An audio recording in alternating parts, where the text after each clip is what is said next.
Hey guys! Welcome to my channel. ఒక ఆడపిల్లకి ఏం లేకున్నా గూడా హ్యాపీగా ఉంటది గానీ, ఒక్కటి మాత్రం హస్బెండ్ దగ్గర నుంచి లవ్, కేర్ అండ్ రెస్పెక్ట్ అనేదైతే చాలా ఇంపార్టెంట్. అది గనక ఉంటే ఏ ఆస్తి వద్దు, అంతస్తు వద్దని అనిపిస్తది. అసలు అదే లేనప్పుడు ఆస్తులు, అంతస్తులు అన్నీ ఏం చేసుకుంటాం చెప్పండి? నేనైతే ఆ విషయంలో చాలా లక్కీ అనే ఫీల్ అయితా. మాకు ఆస్తులు, అంతస్తులు ఉన్నాయా లేదా అని పక్కన పెడితే, మా హస్బెండ్ దగ్గర నుంచి full support, love, care and respect అయితే కంపల్సరీ ఉంటదనమాట.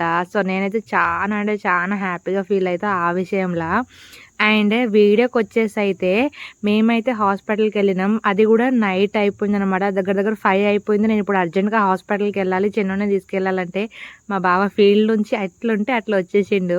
సో, హాస్పిటల్‌కెళ్ళేసి "ఏమైనా తింటావా?" అంటే, "ఆ! తింటా" అని చెప్పిన. "నీకు నచ్చింది పోయి నువ్వే తెచ్చుకో" అన్నారు. ఎంత హ్యాపీగా అనిపిచ్చిందో. నాకు నచ్చింది నేను తీసుకొని తింటే